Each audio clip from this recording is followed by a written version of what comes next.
Greetings, Lumen students. It's week 27 and this is your Wednesday video. We're going to be reading June, the chapter in Wednesday's Wars, and I just want to remind you of the exciting news that Holling had read from the telegram Mrs. Baker received. Sweet eyes, stop. Out of the jungle, stop. Okay, stop. Home in time for strawberries, stop. Love Ty, stop. And of course, Mrs. Baker started crying as soon as Mrs. Sidman read the first line. Why? Why when she read sweet eyes, stop? Would Mrs. Baker have realized? Well, no one else would have called her that, right? Except her husband. The military informing her that her husband had died would not have written that. So he was the only one who could have written that, and he knew how to let her know that in just 2 words. I love it. Okay. Here is June. Mrs. Baker hated camping. You could tell this because her eyes rolled whenever the subject came up, which was plenty lately, since that's what her class was going to do to celebrate the end of the school year. 2 nights of camping up in the Catskill Mountains beside a waterfall in deep woods. On soggy ground, said Mrs. Baker. It'll be great, said Danny. With mosquitoes, said Mrs. Baker. Mosquitoes, said Mary Lee. Sleeping on rocks, said Mrs. Baker. Terrific, I said. 2 all over us, said Mrs. Baker. Great, said Doug Swidick. Let's get back to sentence diagramming, said Mrs. Baker. You might wonder why Mrs. Baker was going to take us camping when she thought that camping meant soggy ground, mosquitoes, sleeping on rocks, and dew. But every year since she had first begun to teach at Camilla Junior High, Mrs. Baker had taken her class camping in June. Lieutenant Baker had come along, probably because he loved camping, and Mrs. Baker was willing to put up with soggy ground, mosquitoes, sleeping on rocks, and dew for his sake. Maybe she wanted to go this year because he would have wanted to go. Maybe she thought that if she kept every routine the same, then he really would be home in time for strawberries. So Mrs. Baker was taking us camping, even though she hated camping. But let me tell you, Mrs. Baker would have had to hate camping a whole lot more to keep herself from smiling through all of her classes, even when she was rolling her eyes or crossing her arms or fussing that Mr. Vendelari had still not gotten all the spilled cider mopped up so that it was sticky on the feet when you walked into the coat room. She was still smiling anyway because Lieutenant Baker was coming home. It was in all the papers. Even Walter Cronkite talked about it on the 6:30 news. How Lieutenant Baker's helicopter was shot down, how he jumped out before the helicopter hit the ground and shattered, how his leg was caught by one of the broken blades, how he hid in the jungle near Keshna trying to keep his wound clean and eating chocolate bars from his pack, how he followed a river until he couldn't go any further, how he was found by a woman who already had 2 sons killed and didn't want anyone else to die, so she took him back to her house. How he hid there for 3 months until an American helicopter came over and he signaled, and how the crew pulled him out. It was, said Walter Cronkite, a miraculous rescue. I guess it's like Prospero pulling back the curtain for the king, and there's Prince Ferdinand, who the king thought was dead, playing chess with Miranda like he was on vacation. Or maybe a little like a phone call late at night from your sister, who isn't all that interested in finding herself anymore. She just wants to find you. So Mrs. Baker was smiling because no one can help smiling at miracles. The camping trip was going to be on Thursday and Friday of the 2nd week of June. Everything before that, said Mrs. Baker, would be work. Work like we had never known work. Work that would make us drop. Work that would make us beg for mercy. It was hard to worry too much about this, since she was smiling the whole time she said it. But she really did work us like we had never been worked before. Sentence diagramming, short stories by John Steinbeck, the spelling and construction of adverbs and adjectives with Latinate endings, declining strong verbs, more short stories by John Steinbeck, who wrote a whole lot of short stories, and an essay report on any 3 poems written before 1900, because Mrs. Baker thought that no one had written any poems worth writing about since then. All this in 2 weeks. And that doesn't count Mr. Petrelli's westward expansion and you report, or Mr. Samowitz's pre-algebra final examination. And it didn't count Much Ado About Nothing, which should have counted for the whole shebang since it advertised itself as a comedy, but let me tell you, it wasn't. "Of course it's not always funny," said Mrs. Baker. "Why would you ever imagine that a comedy has to be funny?" "Mrs. Baker, if it's a comedy, it's supposed to be funny. That's what comedies are." "No, Holly," said Mrs. Baker, "comedies are much more than funny." And she smiled again. Whatever it was supposed to be much more than, Much Ado About Nothing wasn't funny. Maybe a line or two here and there, and other than that, pretty much not funny. I mean, talk about jerks. Claudio and Hero, Shakespeare wasn't all that good about his names. Claudio and Hero would have had a whole lot to do just to get up to where Romeo and Juliet were. First they're in love, then they're not in love, and Hero has to pretend to die. Does this sound familiar? Don't you think Shakespeare needed some new material? Claudio has to pine away at her tomb, and then Hero has to come back to life, and then they fall in love again just like that. I mean, really? Can you believe this stuff? Because you don't have to be Shakespeare to know that that's not the way it happens in the real world. In the real world, people fall out of love little by little, not all at once. They stop looking at each other. They stop talking. They stop serving lima beans. After Walter Cronkite is finished, one of them goes for a ride in a Ford Mustang, and the other goes upstairs to the bedroom. And there's a lot of quiet in the house. And late at night, the sounds of sadness creep underneath the bedroom doors and along the dark halls. That's the way it is in the real world. It's not always smiles. Sometimes the real world is like Hamlet, a little scared, unsure, a little angry, wishing you could fix something that you can't fix, hoping that maybe the something would fix itself, but hoping that way is stupid. And sometimes the real world is more like Bobby Kennedy, who was a sure bet for the Democratic nomination and probably would have been president of the United States and stopped the war, but who got shot at point-blank range. After she heard the news, my sister locked herself in her bedroom. She put on the Beatles singing Eleanor Rigby and played it over and over and over and over again, low, so that I could just barely hear it through her door. I knocked after something like the 50th repetition. "Heather?" No answer. The song started over. I knocked again, but she turned up the volume, and the Beatles sang about all the lonely people and wondered where they all came from, as if we didn't know. But I kept knocking until finally the music stopped and the door jerked open, and it looked for a moment like my sister was going to take my head off. But she didn't. Behind her, the Beatles sang of Father Mackenzie walking away with the dirt of a grave on his hands. I took Heather's hand, and we left the house together. We walked to St. Adalbert's. We waited up in a long line to light 2 candles. And though we both were crying, everyone was crying, we kept holding each other's hands, and we said the same prayer. But it's not always miracles, as if we didn't know that too. Bobby Kennedy died the next morning. We heard it together on the transistor radio, Heather and me. She cried and I yelled her, got crying, not knowing what at all to do except to be together. And if I hadn't heard that Lieutenant Baker was going to come home, and that some miracles stand a chance of being real, I think I might have given up on the whole Presbyterian thing right then, sort of like Julius Caesar giving up on Brutus and going ahead and dying. Early the next Thursday morning, a bus pulled up to take Mrs. Baker's class to the Catskill Mountains. We taunted the other 7th graders going on into their classrooms. Then there was running onto the bus to pick up our seats, and a lot of running back out to help load the hot dogs and buns and chili and water bottles and juice powder mix and marshmallows and more marshmallows and loaves of bread and wool blankets for everyone and extra wool blankets for just in case, and then running onto the bus again to make sure that no one had stolen our seats, and then running out again to go to the bathroom one more time, since the only bathrooms where we were going had branches on them. It took Mrs. Baker and Mr. Vendelari and even Mrs. Sidman, who was coming along with us to lend Mrs. Baker moral support, she said, to get us finally herded onto the bus. Then it bumped into gear, and we were out onto Lee Avenue. We sang as we drove to the Long Island Expressway. We got told Mrs. Leary taking a lantern to her shed, and the flea on the fly on the heron, the wart on the frog, on the bump on the log, and the hole in the bottom of the sea, and the bullfrog stubbing his toe and falling in the water.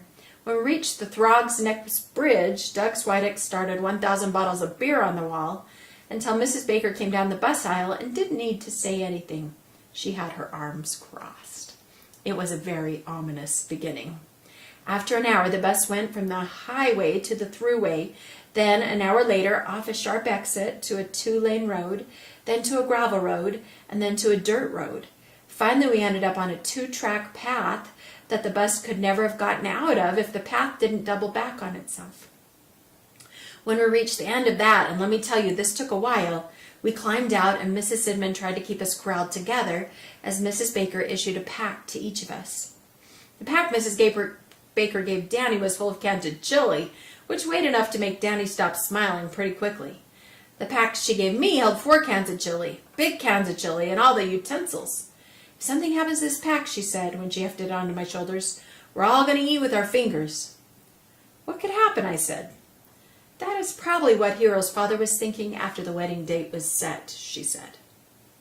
Which, if you haven't read Much Ado About Nothing lately, was Mrs. Baker's way of saying that a whole lot could happen. In small groups, we followed Mrs. Baker onto a path that went mostly uphill, while jutting up as many tree roots as it could to trip us. It wasn't too long before we were all stretched out a long and straggling line that got longer and stragglier the further we went. Still, it was a June day to be blithe and bonny in. The leaves up in the hills still had that fresh color they have when they're just a couple of weeks old, and they give off that green smell that mixes so well with sunshine in June. A few big billows of clouds floated ahead of us. We could see them piled up when the maples thinned out to birches, carried on winds that were way too high to reach us below the trees. Top branches rubbed together now and then, their creaking and cracking the only sound we heard, except for the group up ahead that was singing about Napoleon's army of 50,000 men climbing up a hillside. They probably weren't carrying hefty cans of chili. I was the very last person on the path, and let me tell you, after a while, that bugged me. It wasn't that I was alone. Mrs. Sidman walked in front of me, picking up sweatshirts and canteens that hadn't been tied to the packs very well, and handing them to Danny and Marilee when her arms got too full. But you put all the utensils for an entire class in one pack and 4 big cans of chili, and you're carrying quite a bit, and that's going to slow you down. And it was an old pack, and it smelled old.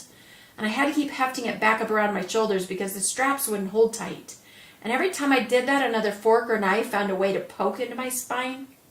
When you have to do that while you're climbing mostly uphill and the straps of your backpack are cutting grooves into your shoulders, and Doug Switek is carrying a pack filled with bags of marshmallows, you don't get in the best of moods, even if it is a June day off from school.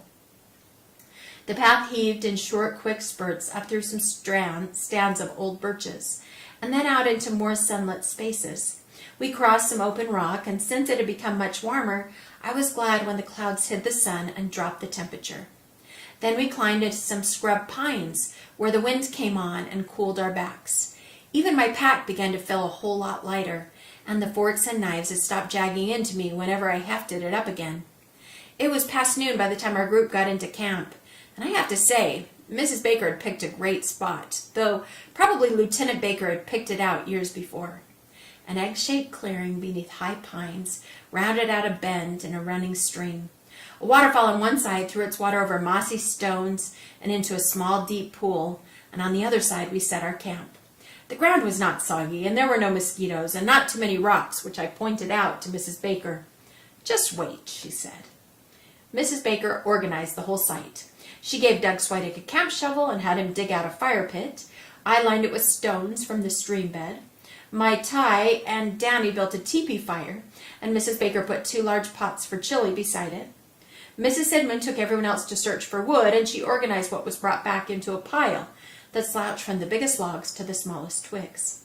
Then Mrs. Baker marked out the sleeping places with long branches, the girls on one side of the fire, the boys on the other, and she and Mrs. Sidman set up a big tent in between, while everyone picked spots to lay out their sleeping bags. After the tent was up, Mrs. Baker waved at Danny and me. "The chili," she called.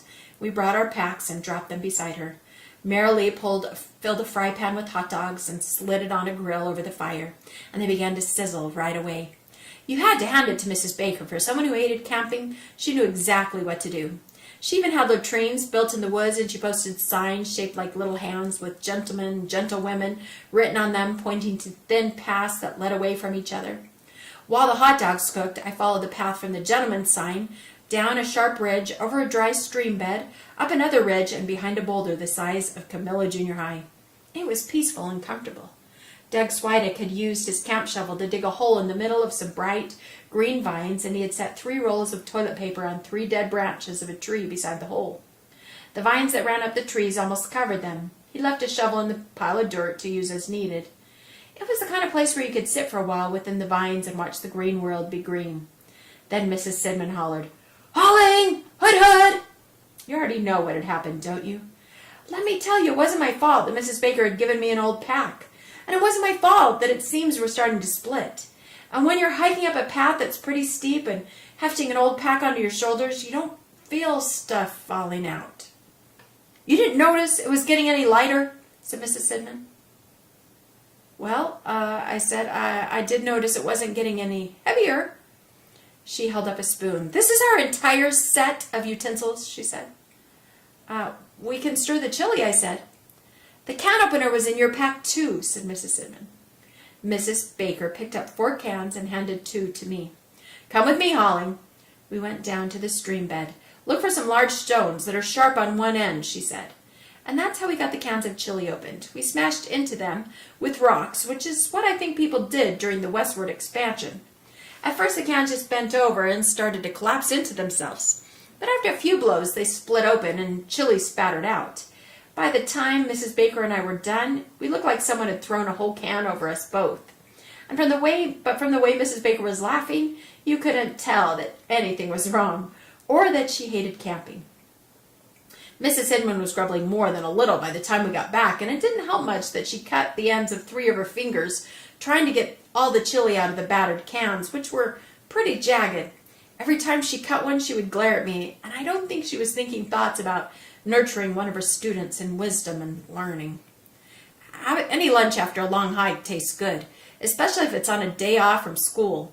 And if you take 2 hot dogs and hold them together, one in each hand, you can scoop up the chili between them and shovel it all into your mouth. If you lean way over while you do this, most of it won't even drip onto you, which is something that Mrs. Sidman didn't seem to understand. And again, it wasn't my fault that she was wearing her favorite sweater and that streaks of chili don't exactly go with mango, which is a color that you shouldn't wear on a camping trip anyway. I think this is why I was the one who ended up carrying all the pots and pans down to the stream to wash them. Marilee helped. She didn't have to, but she did, so it wasn't bad at all, scrubbing at the pots together and her splashing me a little and me splashing her a little until we finally gave up and splashed each other all over so that it looked like we had jumped in, which washed all the chili off of me, which is more than I can say for Mrs. Sidman's mango sweater. But by the time we were done, there was a breeze skimming over the top of the stream, and it wasn't warm. We stacked the pots near the rest of the food and then stood by the fire. Mrs. Sidman did not seem to mind me adding a few sticks to make it blaze up. Still, we were pretty wet, and the problem with getting warm by a fire is that one side of you is always cold and the other side is always roasting, so you have to keep turning around and around. We were supposed to go swimming in the afternoon, but the breeze that sent me and Marilee to the fire got stronger when a few of the clouds stacked themselves up between us and the sun, and so we played capture the flag instead, which our side won because Danny cheated and hid our flag about 3 stories up in a pine tree. And after that, we climbed down past the waterfall and followed a deer track that led out from it, and then climbed back above the waterfall and explored an abandoned stone house in a field beyond it. There were supposed to be rattlesnakes in the basement, but none showed.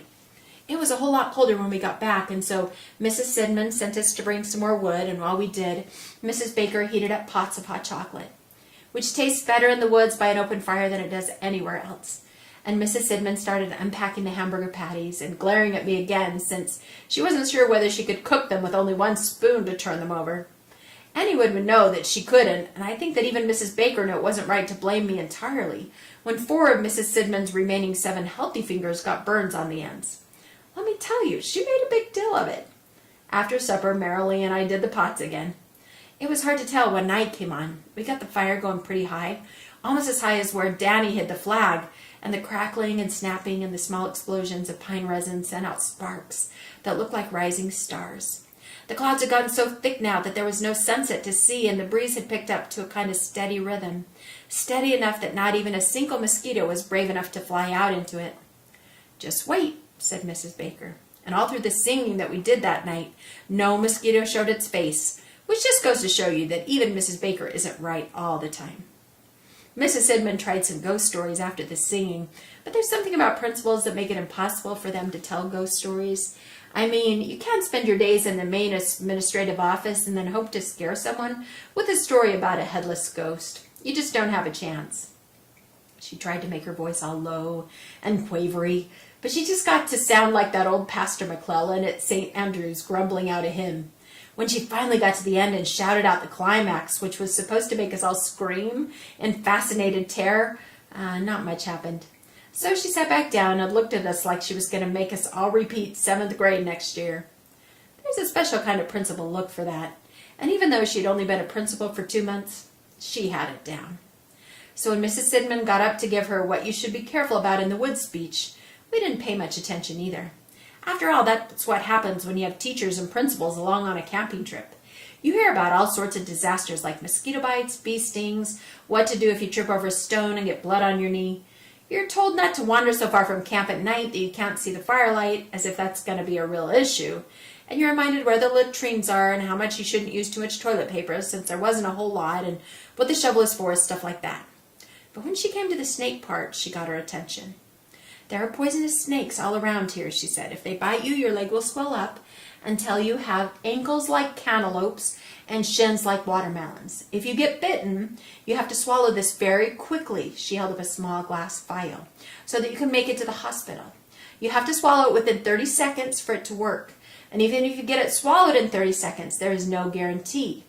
So in addition to this vial, I have to cut between the fang marks. She held up a knife that Long John Silver would have been proud of, and hope that some of the venom will ooze out along with your pus and blood. I felt my throat start to close up. Merrily took my hand. Doug Switek moaned. This is what she should have used for her ghost stories, said Daddy. So be careful to check your sleeping bags before you get into them, said Mrs. Sidman. It might be a good idea to turn them inside out once, just in case. And be sure not to sleep directly under a low branch. Snakes can climb trees, and sometimes they crawl out onto branches and fall. And you don't want a snake to fall across your face while you're sleeping. By the time she was done, no one was talking, no one was moving, and Doug Switek was close to passing out. I'm going to stay up all night, said Danny. We can keep the fire going, said Mai Tai. I'll help, I said. Merrily squeezed my hand hard. And that's why long after midnight, after everyone else had turned their sleeping bags inside out, shaken them, then turned them back and crawled in and zipped them up over their heads, Danny and Mai Tai and Merrily and Doug and I and Mrs. Baker, I guess the part about the snakes got to her too, were sitting around the fire as the flames faded and the blue and gold embers glowed like jewels. We sat in close with blankets over our backs. None of us said anything. We sat beside each other by the fire, silent, watching the jewels change and glow, first into white diamonds, then into sapphires, then into rubies. Sometimes Mrs. Baker got up and threw another piece of wood on the fire, and the sparks shattered up into the night darkness, and we watched them ascend until they disappeared like the stuff of dreams. The breeze clicked the branches above us together, and the water further away tumbled and dropped into the pool below. It was about as far away from the perfect house that you can get, and still be in the same universe. I probably would have stayed there all night if it hadn't started to rain.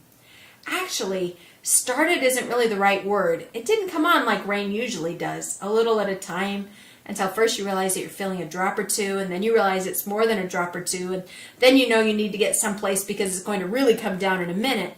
Here 1 second it was all ascending sparks, and the next it was all rain. It must have been something like the moment the doors closed on Noah's Ark. We threw our wool blankets over our heads, but it was already too late. We held the blankets tightly around us as a cold wind dropped down with the rain, and while every single 7th grader from Mrs. Baker's class was hollering and trying to keep already soggy sleeping bags from getting a whole lot soggier and asking if snakes came out in the rain, Danny and I loaded more wood onto the fire to keep it from going out, and that's pretty much all that we did for the rest of the night. Hollered and wrung out sleeping bags and kept throwing wood onto the fire, except for Mrs. Baker, who went inside the tent with Mrs. Sidman. When dawn finally came, which we were all ready for, let me tell you, every bit of ground around the campsite was wet. Every bit. Puddles everywhere. It squelched while we walked, though sometimes it was hard to tell. Sometimes it might have been our sneakers squelching. Mrs. Baker came out of the tent and looked at us with half-closed eyes. Awfully soggy, isn't it? She said. Why is it that when teachers go on campouts, they have tents? Mrs. Sidman came out with a dark green poncho that covered her head and reached down to her ankles. She looked around the miserable campsite. We all had mud up to our knees, and most of us had draped our sleeping bags on pine branches above us, and water dripped from their corners. "You look like refugees," she said. "Perhaps we should move toward breakfast," said Mrs. Baker. Mrs. Sidman nodded. "You used a lot of wood last night," she told us. "I'll find the eggs," said Mrs. Baker. That morning we had scrambled eggs spiced with pine bark, which came from the sticks we used to stir them. The orange Kool-Aid we drank was muddy because the rain had stirred up the river before we filled our jugs. The bread was soggy, so we dripped honey onto the slices and rolled them, and they didn't taste too bad. Mrs. Sidman warmed the rest of the chili over the fire again in case anyone wanted it.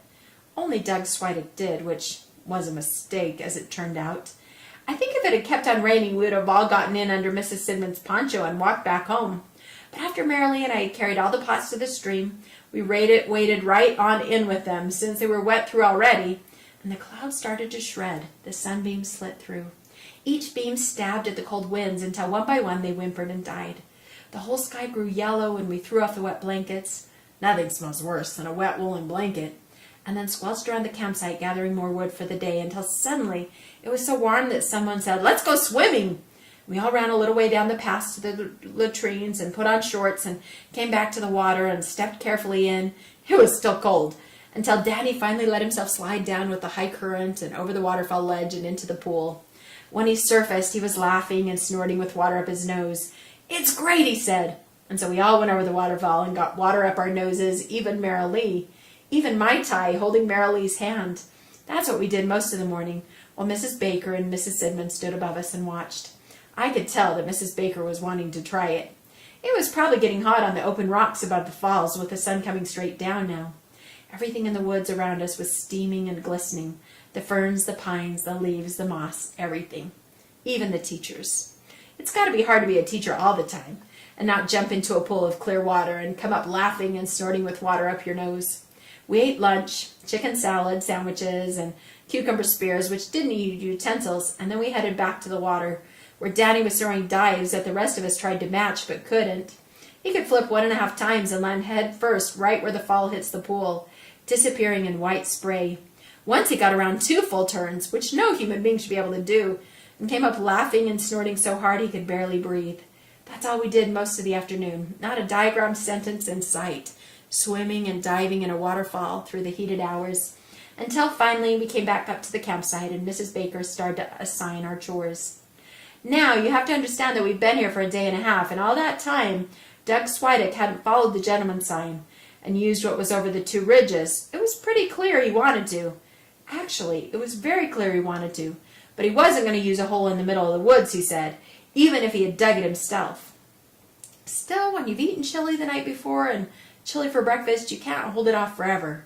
Even Doug Switek knew that, and that's why he finally gave in. He didn't have any choice. He was gone for a long time. No one said anything, but everyone watched down the path. And no one was surprised when he came back smiling, which you can understand. He probably had no idea what had found him and what was now following him. Even we couldn't tell. "It looks like smoke," said Mai Tai.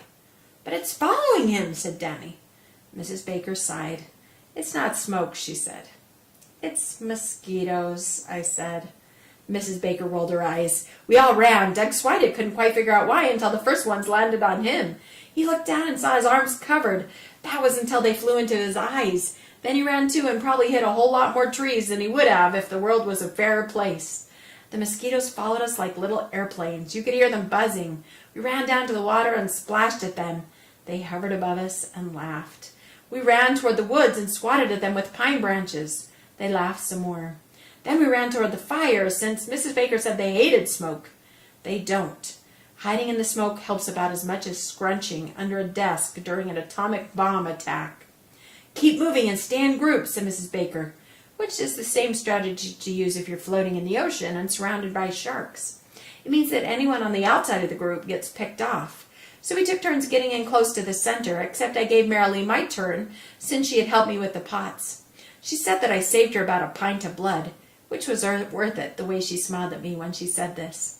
And that's how Mrs. Biggio found us when she hiked in at dusk, all huddled into small groups, swatting hopelessly at hordes of mosquitoes, nothing cooking on the fire. Mrs. Sidman was in the tent with the entrance zipped up. Mrs. Biggio unslung her backpack, whipped out a can of insect repellent, and went to work on us.